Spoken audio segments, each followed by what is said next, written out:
Hello, everybody, and thank you for tuning into the Liberty Report. With us today is Daniel McAdams, our co-host. Daniel, good to have you on the program. Happy Monday, Dr. Paul. Good. It's a good Monday, but the markets are a mess. Yeah. All I can say, if you're looking for one single thing to explain the whole mess, just blame the government, which includes the Federal Reserve, even though that's a government unto itself. But it is a messy market, and people are figuring out a lot of people lost a lot of money, and the people who shorted a lot of things probably made a lot of money. But I tell you what, it sort of tells you that we're in tough times. But there's other things going on too. A while back, Daniel, early on, I think when you first started working with me in Washington, it was right after 9/11, and of course they passed the Patriot Act. We raised a little fuss with that. They still didn't listen. They passed it and immediately, started to abuse it. And Edward Snowden got involved and he got into trouble just he mentioned the Constitution, and that wasn't a good idea.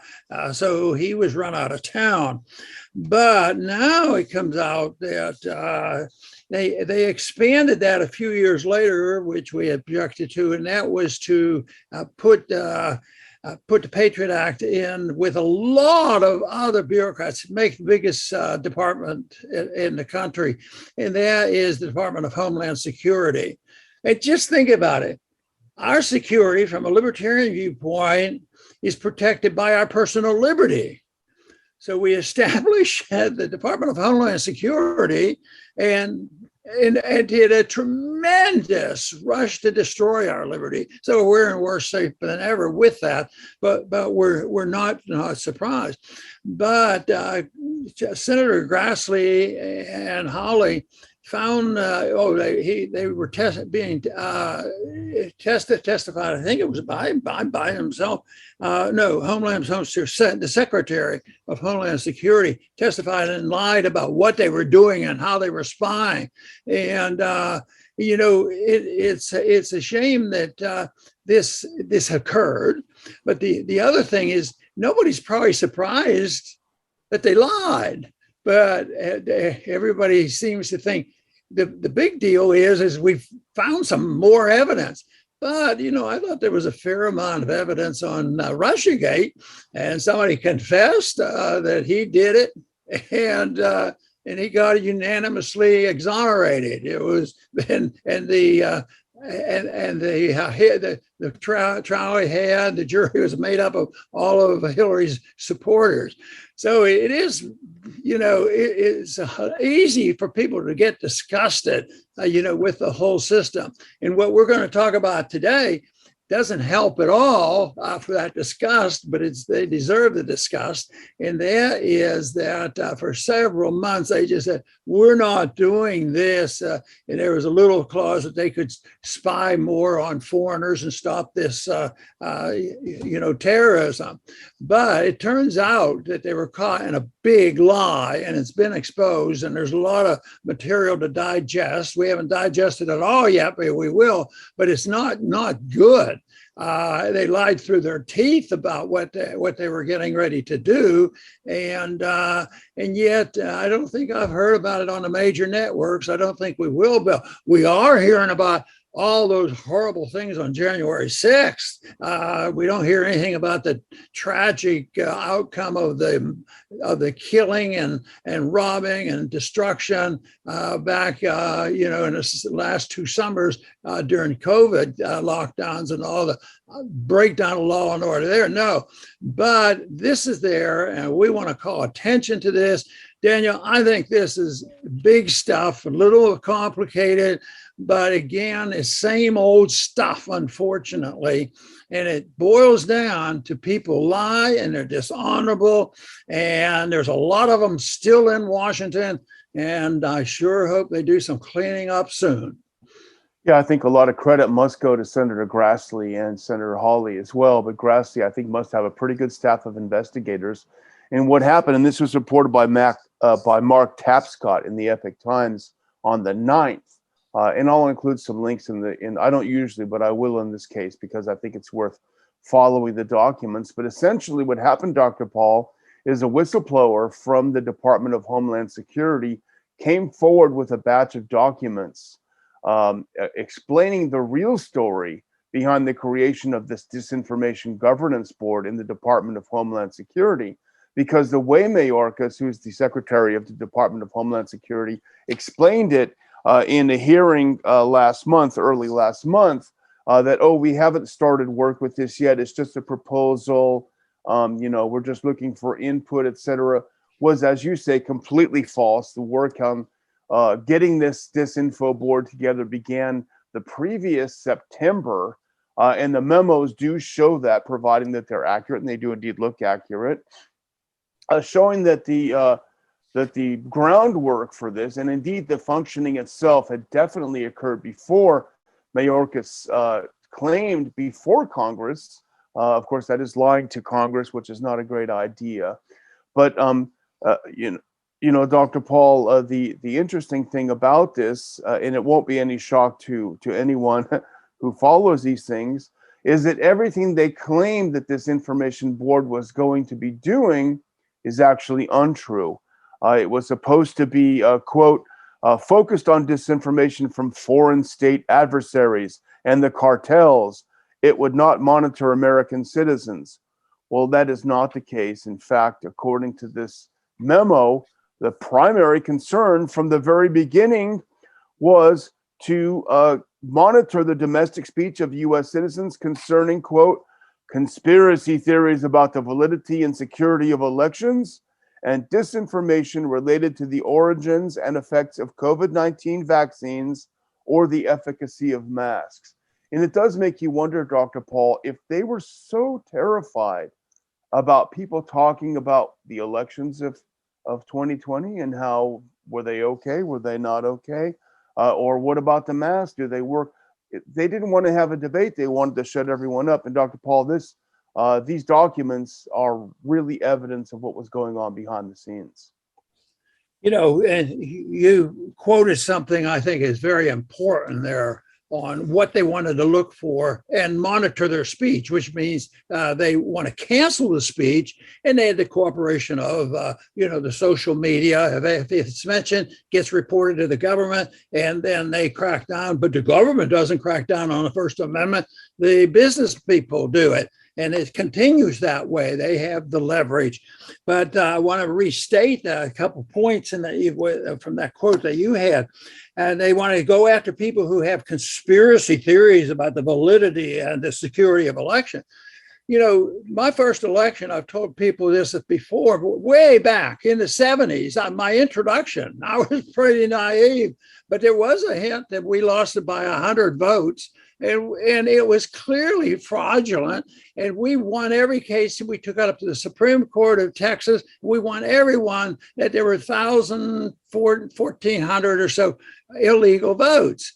And I thought, well, it's been going on a long time. Well, what they're saying is if you're, and I asked for a recount, we were involved in a recount, which is legitimate. But now, if you hear anything on television, they talk about reversing, taking over the whole government, the insurrection, because you're asking for a recount.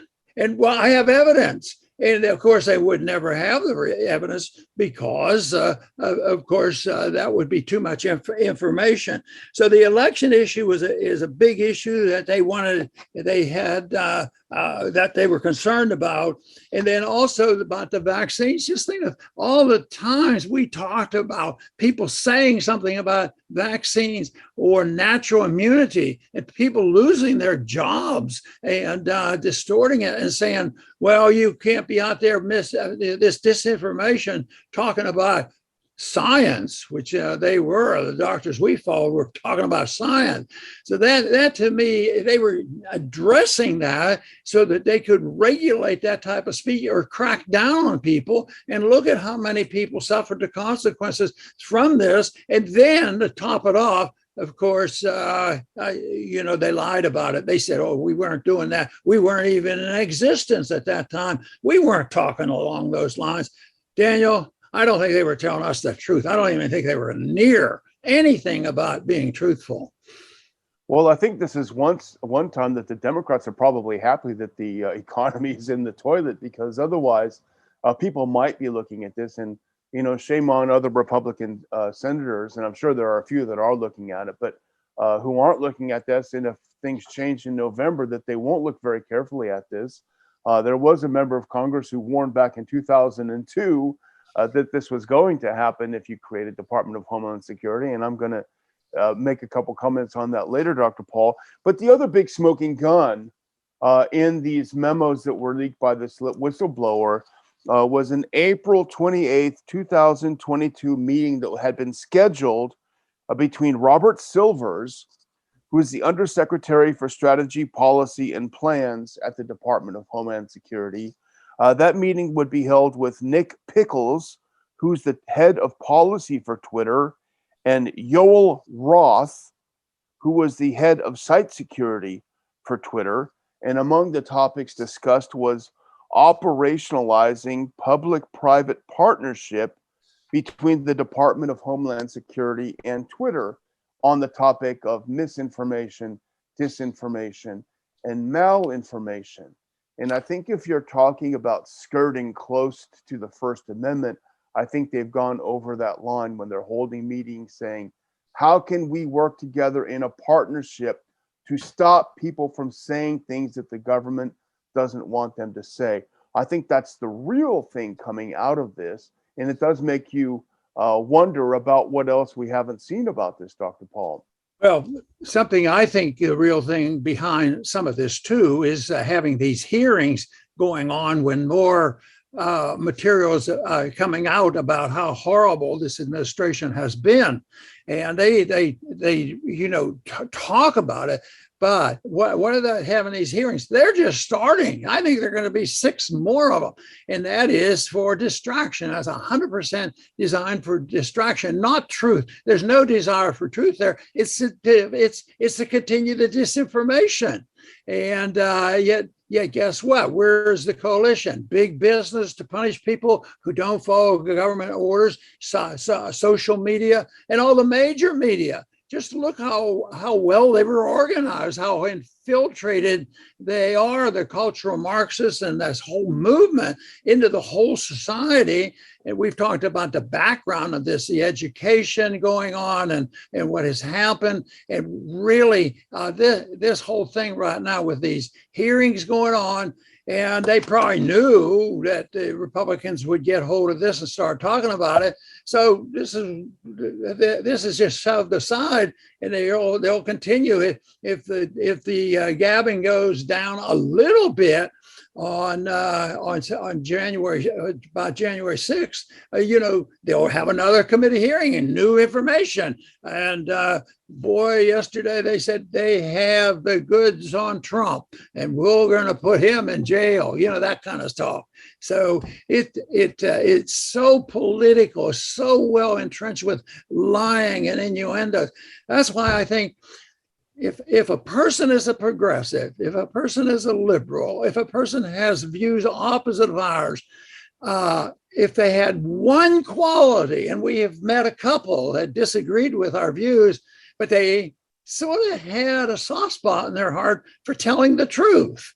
And even under these conditions with disagreement on issues, if the people of this country would discover others and those who are running for office, at least if they told the truth, and then we can deal with it. But that is not the case because the truth tellers are few and far between, and people who get up into higher offices, it is done by lies and innuendos and special interests and a lot of money that puts them there. Well, the real paradox of this whole thing, Dr. Paul, and again, I don't think we should rest on this thing being shut down, because I don't think it is shut down. I think just like surveillance of American citizens after the Patriot Act, after that was exposed, as you say, by Ed Snowden with the help of Julian Assange, it still went on, and I think this is still going on. But really, the irony of the whole thing, and Senator Grassley captured it perfectly in his letter to Mayorkas, and I will link to this letter, demanding some answers to these questions, and they're very good questions. But the irony here, as Senator Grassley says, Given the significant coordinating role the department envisioned for this disinformation board, the consequences of installing Nina Jankowicz, a known trafficker of foreign disinformation and liberal conspiracy theories, as the first executive director would have been a disaster. And Grassley goes on to point out all of the different examples of Jankowicz actually being a purveyor of disinformation. He talks about how she called the Hunter Biden black laptop a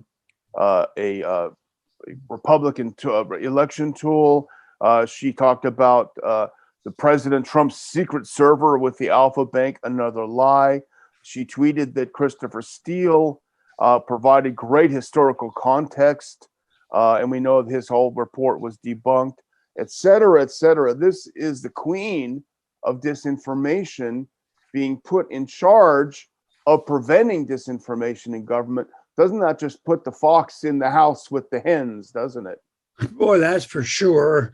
And yet we have to look for something positive, and I think that more people will wake up. But boy, I'll tell you what, there are days when I wake up. This morning was one of those days. I wake up, yeah, this is a pretty big deal, and they have a lot of control, and there are some dire predictions, and I don't want to dwell on the dire predictions, but it's all, once again, you have to be honest with yourself, and you have to be honest with the people that if there are some dire things that can happen if we don't change, that we have to deal with that.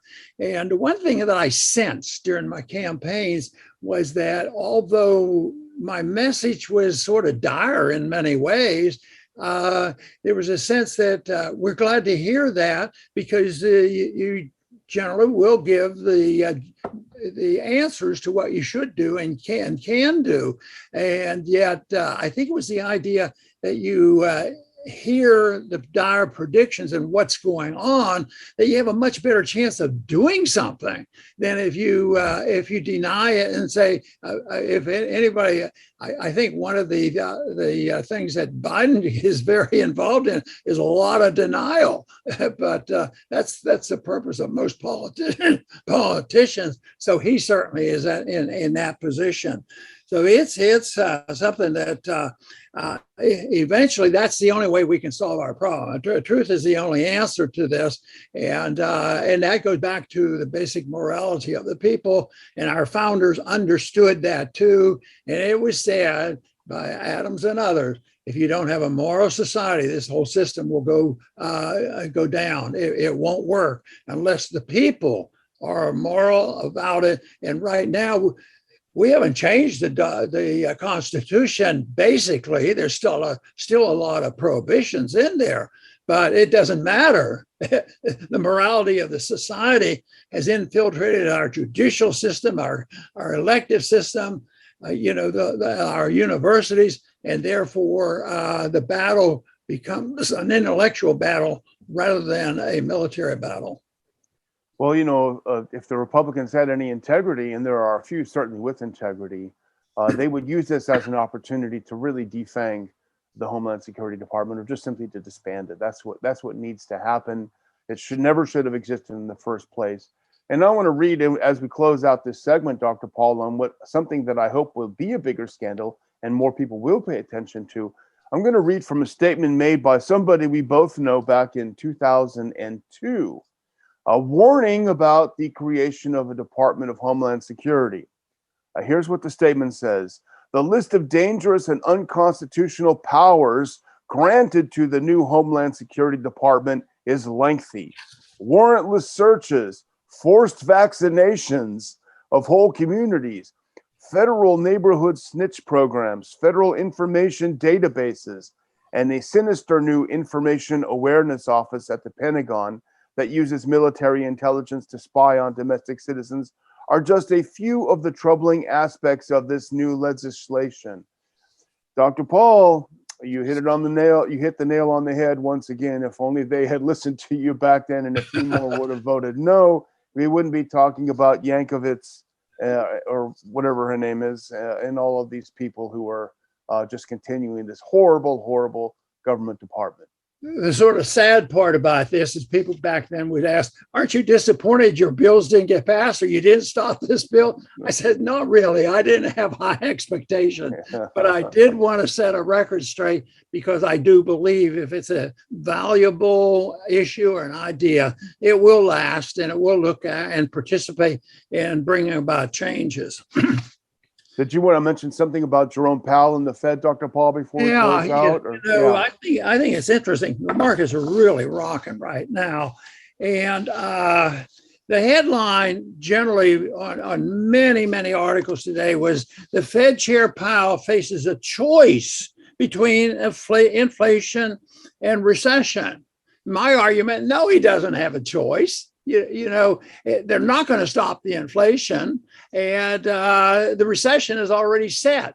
But they're claiming that it's something that he has a choice. And what they're talking about is if he raises interest rates real high, then he'll crash the economy. Prices will go down. It has nothing to do with the economy, but that's their argument. In depression, prices crash because they can't produce, and that sort of thing. So that is their argument. But Bernanke, he was on CNN this weekend, and he was explaining this, and he said, oh, they're always arguing how do we have a soft landing? Soft landing. Are we going to have inflation or depression? All those things are said. To ask if we're going to get inflation, of course, prices are going up right now. It is reflecting a massive inflation of the last 10 to 15 years, especially since 2008 and QE. That's the inflation. Now the consequences are hitting us hard right now. Now, Bernanke said Fed's softish landing is possible. Hey, we better pay attention. He used to be the chairman of the Federal Reserve and did such a great job. We have to listen. Is possible if supply side improves. And guess what? What he means by supply side, if prices will go down. That's why, what do we have Biden say? We're going to take the taxes away if they don't lower the oil prices, and that's supposed to solve the problem, which isn't going to happen because the prices that would just make things that much worse. And, excuse me. And then there were also other economists on CNN over the weekend, and they're predicting that there's a problem of that we can't make these decisions. But Bernanke, they also talked about the economists, and I imagine he's talking about Federal Reserve economists and government economists. He said that economists are very bad at predicting recessions. I'd agree with that. They're very bad because they don't have the vaguest idea that, well, no, I shouldn't say that. They don't want to ever admit or hint to the fact that the Federal Reserve causes all this mess. So they just say that if it improves, if prices go down, so that's why they're going to have to do something if they're going to do it, because they think Volcker, had a method of doing it. But things aren't like they were with Volcker in the 1970s, early 80s. That's over and done with. This is much worse. And the only thing that can solve this problem is a reform of monetary policy and a new understanding about how the markets work, and get the people to understand that getting the government out of it, get rid of the Federal Reserve, even just audit the Federal Reserve, because it would require a decrease in spending. And how many people are going to accept that? So that is the reason I think what they're going to do, we're going to, before we get to the part where they're ready for the correction, a real correction, is that there's going to be a lot of inflation and a lot of recession and possibly a inflationary depression. They have to admit that, or they can't deal with it, and they won't admit that because it would be political suicide. So we'll keep talking to the people who want to know our spin on what we believe that should be done. A free society is far superior than anything that man can create by managing individual choices. We need freedom of choices and a voluntary arrangement. And then you're going to have a healthy economy, and you won't have people spying on us all the time to try to blame somebody for all the mistakes they in the government are making. I want to thank everybody for tuning in today to the Liberty Report. Please come back soon.